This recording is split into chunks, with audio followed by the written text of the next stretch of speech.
Starting a business is a social act. It's not done by one person, okay? We all rely on the people in our lives, like friends, like family, for support, for guidance, for mentorship. We rely on experts to help us develop sales plans, to help us figure out what our prices are. We talk a lot to our moms. We find industry experts to give us advice. Guess what? We go to the SBA. We go to schools like West Liberty. I should have brought up faculty. I'm sorry I didn't bring up faculty. Faculty are amazing resources for starting a business. The problem with entrepreneurs, or failed entrepreneurs, is that they don't go seek help. They try and do it all on their own. It's one of the biggest reasons that businesses fail. To be a successful entrepreneur, you have to be willing to ask for help. You have to be willing to talk to other people. There are lots of people out there that have money that will invest in you to make you successful.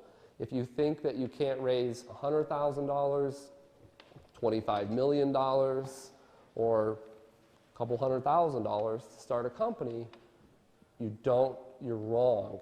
There is money out there to help you start businesses with great ideas, passionate people, good support systems, great universities like West Liberty. The government actually tries to help you, the Small Business Administration. There's so many resources out there available. You just have to recognize that it's not just one person. Can you guys give me a round of applause for my awesome team up here? Thank you guys very much. You're awesome. You're awesome. You're especially awesome. Thank you. You're not awesome, actually. I dislike you. Yeah. If you're in that job, make more than $3.25 an hour. Yeah. I worked at the Outback Steakhouse cleaning up your bloomin' onion sauce. Right? You guys go with your family, you're all excited, it's an Outback dinner, grandma's having a birthday, we're going to Outback, we're celebrating an anniversary. What do you guys, we want an appetizer. Yeah, well, they have that onion. Okay, cool. So we dip it in that sauce, and then we get it all over the table. And then I'm coming up wearing a purple shirt and a purple apron and my towel and my black bus tub, and I'm scrubbing away at your bloomin' onion sauce. That was my life. Making $3 an hour. Actually, I think I made $2.13. I know, right? Even worse. My friends laughed at me. I was a joke. It was never going to amount to anything. How many people graduate in the top 10% of their classes or are going to? Top 50%? Almost everybody here. Look, you know where I was in my high school? I was the 50th percentile mark. I was the hinge, right? You know what my GPA was in high school? 2.949. You know why I know that? Because it didn't round up, right? If the 9 was a 0, and then the 5 or the 4 were a 5, then the 9 would be a 0, and the 2 would be a 3. I went to my guidance counselor, and I'm like, I'm so close. Like, can I have the 3.0 GPA? And she was like, Rob, a 2.949 is not a 2.5, which is not a 3.0, or 2.95, which is not a 3.0. I'm like, really? I'm like, I'm so close. She's like, well, you should have tried harder. Okay. So I was not successful in school. I did not have a good job. And honestly, how's my sound? Better? Should I talk louder? Should I use this mic? Is this better? Can you guys hear me? Yeah. Better with this mic? All right.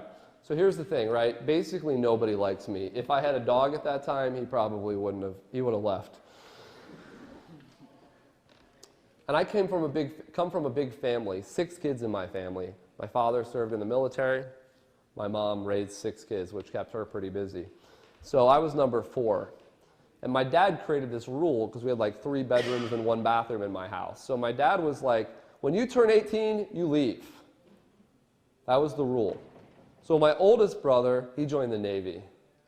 Anchors away. My next brother, he joined the Air Force. My sister, pregnant. I had had 3 siblings, none of them with a plan that I could follow. I wasn't going to go in the Navy, the Air Force wasn't going to work, and no way was I going to try and have a baby. You know what I'm saying, Jake? What was I going to do? I was rapidly approaching my 18th birthday. I had no clue where I was going to go. So my dad's like, Rob, you need to leave. You're turning 18 soon. I'm like, Dad, I graduate in June. He's like, all right, you can have an extension until June. That's it. I'm like, cool, Dad. My birthday, by the way, is April Fool's Day. Yours too? Girl, let's talk. Call me maybe. So I'm alone with no vision. People make fun of me at work. I have no money, and I'm lost. No plan. My dad says, you need to buy a house. And I'm like, Dad, I don't know anything about buying real estate. Like, you didn't exactly leave us all sorts of money, and we're not throwing pennies around. What do I do? He's like, I don't even know how to buy a house, Dad. And he's telling me, like, we'll go to this place where they have books. It's called the library. And I'm like, the library, Dad, you're sending me to the library. That's awesome, thanks. Thanks for being so helpful. He's like, no, really, they have books in there, and if you read them, they'll tell you how to buy a house. I'm like, you're the best dad in the world. Let me get you a gold star for that, right? So my dad, I have no idea what to say to my dad. I'm like, whatever, Dad, forget it. I go home. Well, like a week later, I'm like, a house would be pretty cool. So let me go figure out if I can buy a house. So I go to the library, and I don't tell my dad. Of course, I tell my dad, I don't know what I'm going to do. But I go to the library, and I find a book called Rich Dad, Poor Dad by Robert Kiyosaki, and I feel inspired. And I feel like I've got something. I've got a plan now. I can do this. I could get a house. This is real. So I go to my mom, and I'm like, Mom, I'm looking at buying a house. Don't tell Dad. I need a realtor.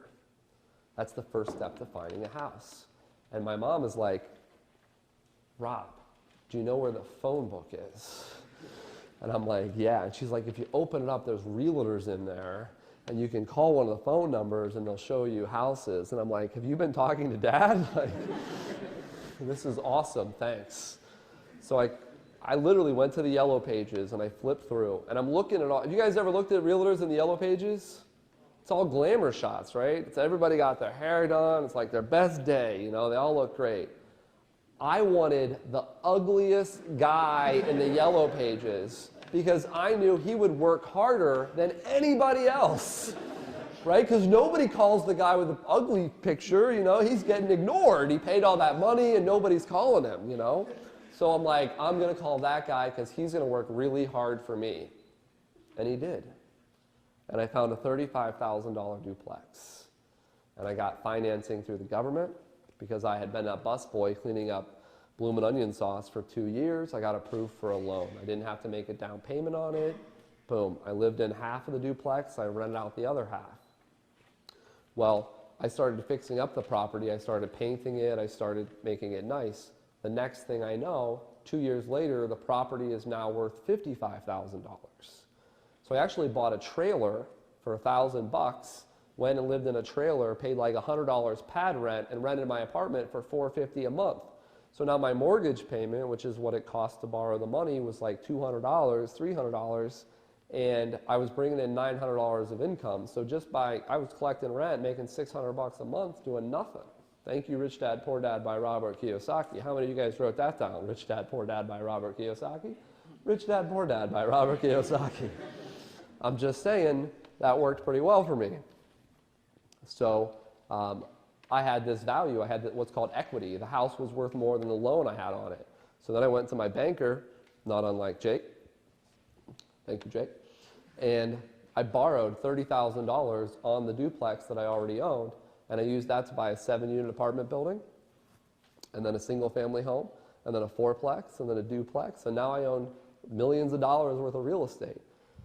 All because I bought a duplex, invested in it, took care of it, and read Rich Dad, Poor Dad by Robert Kiyosaki. I relied on my friends. I asked mentors for help. I talked to faculty at the local college. I was involved in the SBA. I asked a lot of questions, and guess what? I made a ton of mistakes. I had somebody, you guys are familiar with Brillo pads, like those gold things that like scrub really hard on things, you know? I had somebody flush one of those down a toilet. That was a bad day. You know what that does to all the pipes and stuff? Like, that was bad. Ask your parents about flushing Brillo pads down the toilet and see if they think you got a winning idea there. I don't have much time left, but for me, what I've learned about business and starting a business is that it's all about people. And your dreams are right there. So easy to reach. And the easiest way to attain them is to see them in their earliest stage, right? So for example, if I had met you 10 years ago, what did you look like? You were probably smaller, probably didn't wear a tie, probably played a lot of video games, although that hasn't changed. You were an earlier stage of yourself. So if you take your dreams and you go to an earlier stage version of those dreams, you don't have to start out with $1 million worth of real estate. Nobody's going to give you a $10 million company, but you can start much, much smaller than that. You know, how many of you guys have heard of the internet? Guess what? When we had like AOL dial-up when I first started my business. We didn't have, you know, big, successful, you know, Google and high-speed internet. We didn't have that stuff. So you can sell anything on the internet. Last night I had dinner with some of the folks from the school, and I sold $100 worth of coffee. I have a coffee company. I sold $100 worth of coffee while I was sitting at dinner. I'm like, I should buy a round of drinks. Nah.